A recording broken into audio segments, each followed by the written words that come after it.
ના 20 લોકોનું ગ્રુપ નેપાળમાં ફસાયું. સિનિયર સિટીઝનોનું ગ્રુપ નેપાળમાં ફસાયું. 3 સપ્ટેમ્બરે પશુપતિનાથના દર્શનાર્થે ગયા હતા.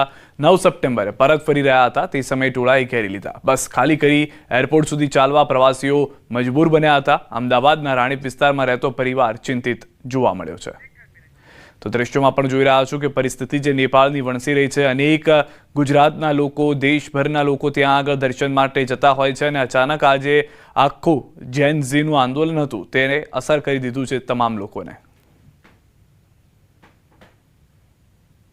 નેપાળમાં ઊભી થયેલી તંગદિલી બાદ અનેક જે પ્રવાસીઓ છે તે નેપાળમાં ફસાયા છે. એમાં પણ સૌથી વધુ જે ગુજરાતીઓ છે તે ફરવા માટે જતા હોય છે. એમાં પણ કાઠમાંડુની અંદર સૌથી વધુ ટુરિઝમ હોય છે. ત્યારે ગુજરાતના અને ખાસ કરીને અમદાવાદના અનેક પરિવારો ફસાયા છે. ત્યારે અમદાવાદના રાણીપમાં રહેતા બારોટ પરિવાર પણ ત્યાં ફસાયો છે. ત્યાં શું સ્થિતિ જાણવાનો પ્રયાસ કરશું. ખુદ એમના જે કહી શકાય કે વહુ અને સાથે જ એમના જે સસરા પણ આજ દેખાઈ રહ્યા છે. વાત કરવાનો પ્રયાસ કરશું. બેન, આપણું નામ અને ખાસ કરીને શું થઈ રહ્યું છે ત્યાં? મારું નામ ક્ષમા બારોટ છે. મારા સાસુ સસરા નેપાળ પશુપતિનાથના દર્શનાર્થે ગયા હતા અને 3જી તારીખે ત્યાં પહોંચ્યા અને કાલે એ લોકો પરત ફરી રહ્યા હતા. ત્યારે એરપોર્ટ જતાં એમની બસને રોકવામાં આવી. 25 થી 30 હજારના ટોળાએ એમને ઘેરી વળ્યા અને ત્યાં એમને એવું કહેવામાં આવ્યું કે ક્યાં તો તમે બસ ખાલી કરો અથવા તો અમે બસ સળગાવીએ છીએ. મારા સાસુ સસરા સાથે બીજા 20 જણા એમના સાથે ગ્રુપમાં હતા.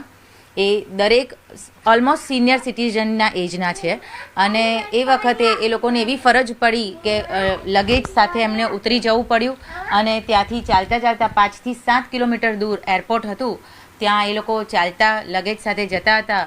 વચ્ચે એમના પર ટીયર ગેસ છોડવામાં આવ્યા અને ખૂબ મુશ્કેલીથી એ લોકો એરપોર્ટ પહોંચ્યા કાલે. અને એરપોર્ટ પહોંચતા જ એરપોર્ટ બંધ થયાના સમાચાર આવ્યા. ચોક્કસ આપણે વાતનો તમારા જે સસરા છે વાત કરાવશું.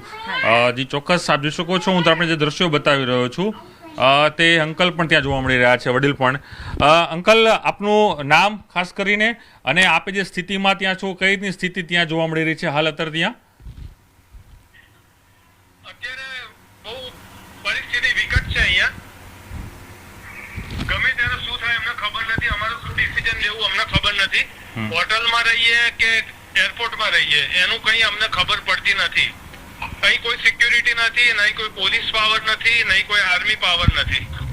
ટોટલ ઉપર જે છે એ અમારો ભગવાન છે. ગમે તે ઘડીએ ગમે તે થઈ શકે એવું છે. અમને જલ્દીથી રેસ્ક્યુ કરીને અહીંથી નીકળવામાં આવે એવી ભારત સરકારને અને ગુજરાત સરકારને અપીલ કરીએ છીએ. તો મોત જોઈને પાછા આવ્યા છીએ સાહેબ. હવે મારી જિંદગીમાં 62 વર્ષની મારી એજ છે. મારી લાઈફમાં આવો કોઈ દિવસ હુમલો ગોધરામાં નથી જોયો અને બીજા જગન્નાથજીના રમખાણમાં નથી જોયો. આવો હુમલો કોઈ દિવસ મેં જોયો નથી. 6 દિવસ અમે બહુ સરસ ફર્યા, પણ આ છેલ્લા દિવસે અમે અહીંયા આગળ આવીને થોડી ખબર પડી ગઈ કે ચાલુ થઈ છે બબાલ.